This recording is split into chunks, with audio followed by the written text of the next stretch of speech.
ఎట్లా బండే బండే బల్సోఖైన దొరల బండే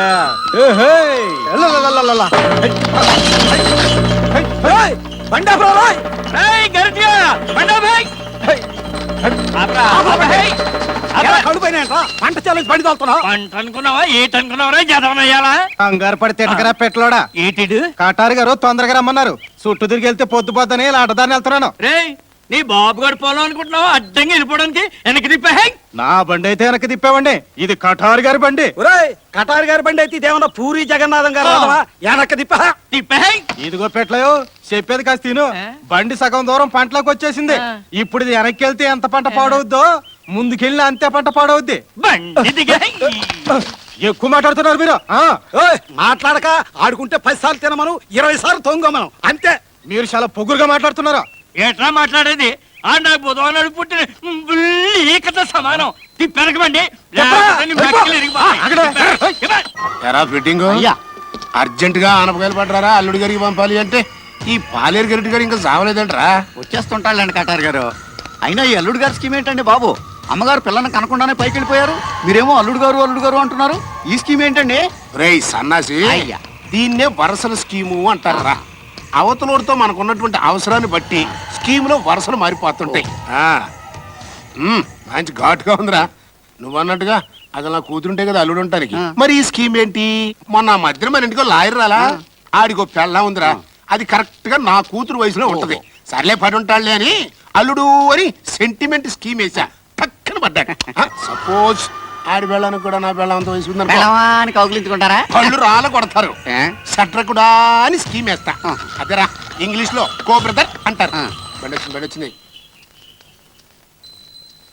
ఏంటండి ఆనపకాయలు తెచ్చావా ఆనపకాయలు తెచ్చానండి ఆనపకాయలతో పాటు అవమానం కూడా తెచ్చానండి అవమానమా కొంపదీసి నాకు కాదు కదా మీకేనండి ఏంటది అడ్డదారులు అర్జెంటుగా వద్దామని పిట్టల చేలో నుంచి బండి తోలుకొస్తున్నానండి అన్నదమ్ములు ఇద్దరు కలిసి ఆపేసి చేలో నుంచి వెళ్ళటానికి ఇల్లేదు వెనక్కి పో అని పంపించారండి నువ్వు చేలోంచి వస్తుంటే ఆళ్ళ సొమ్మేం పోయిందంట షేర్ ఇంకా కొయ్యలేదు పంట దాంట్లోనే ఉందండి ఉన్నట్టుండి గూడిని పట్టింది చూస్తా ఉండండి నన్ను కొడతారేటండి ప్రాణం తీస్తా పంట చేలోంచి ఎవడన్నా బడి తోలుతానరా నా చేలం తోలితే నేను ఊరుకుంటాను నరికి పోగులు పెడతా నన్ను నరికి పోగులు పెట్టినా బాధ లేదు మిమ్మల్ని నానా మాట అన్నారు అదేనండి నా బాధ చిత్రంగా ఉందా బండి నువ్వు తోలుకొస్తే ఆయన తిట్టడం అయినా ఏమని తిట్టారా కటారుగాడు ఏమన్నా పెద్ద పోటుగాడు అన్నారండి మా పంట చేలో ఒక పరకన్నారండి ఆడేం చేస్తాడు మమ్మల్ని మా పంచులో అంచు కూడా లాగలేడన్నారండి అంతేకాదు బుధవారం నాడు పుట్టిన ఈ బుల్లి కూడా పేకలేడన్నారండి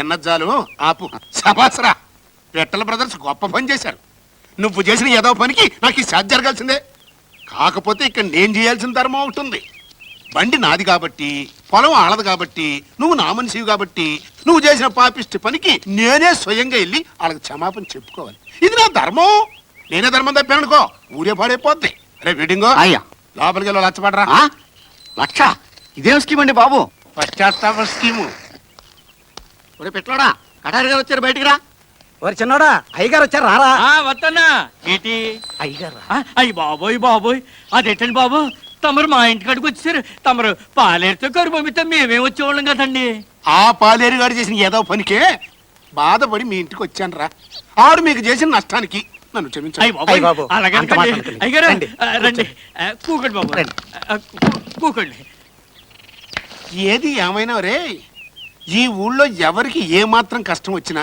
నేనంత తేలిగ్గా మర్చిపోలేనురా అంతెందుకు కిందటి ఏడాది మీ ఇద్దరి మధ్యన పెద్ద గొడవైందా ఈ ఊళ్ళో కొంతమంది జనం నిన్ను తెగ దోశారు మరి నేను తప్పో వాళ్ళిద్దరూ ఒక తల్లికి పుట్టిన బిడ్డలు వాళ్ళు కలకాలం కలిసి ఉండటమే ధర్మం అని ఆలోచించి గమ్మున ఎటు కొమ్ముగాయ కూడా కూర్చున్నా అసలు మీ ఇద్దరి మధ్య జరిగే గొడవ ఏంటో కూడా నాకు తెలియదు గొడవేం లేదండి నేను చెడు వానలు తక్కువ కురిసాయి కదండి మా పెద్దడమో చేలో నీళ్లు కూడగట్టుకుని నా చేలో కన్నదీయడం మానేసాడండి దాంతో నా చేను ఎండిపోయిందండి ఆ సంవత్సరం నేను నా పిల్లలు తిండి గింజలకు కూడా అల్లాడిపోయాం రోజులు ఎలాగో గడిచిపోయినాయి ఆ గొడవ అలాగే సర్దుమనిపోయిందండి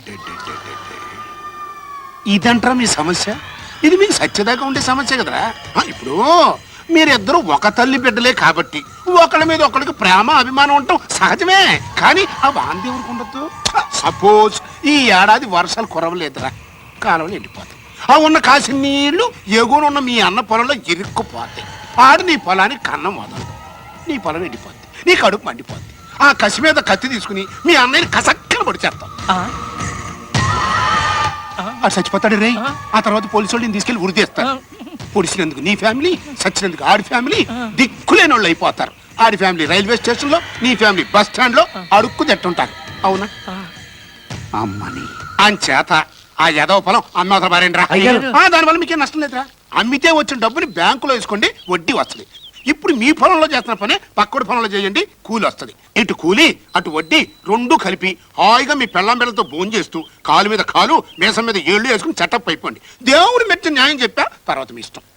అయ్యారా, ఇందులో ఆలోచించేది ఏముందండి బాబా? నా పొలం మీరే కొనుక్కోండి. నాకు తమ్ముడితో గొడవ ఎందుకండి, నా పొలం మీరే కొనుక్కోండి. అది ఆ దేవుడు మెచ్చాడు, మీరు నాకు నచ్చారయ్యా. అన్నదమ్ములంటే ఎట్టుండాలి. రే ఫిట్టింగో అయ్యా. బ్యాంకులో వేద్దామని ఏదో డబ్బు తెచ్చినట్టున్నావు. ఎంత ఉంది? 1,00,000 అండి. అదేంటి? ఇదిగోండి.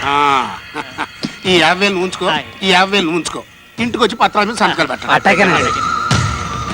పంట చేలోంచి బండి తోలొద్దన్నారని వాళ్ళ పొలమే కొట్టేశారా? పశ్చాత్తాపం స్కీమ్ అంటే ఇదండి.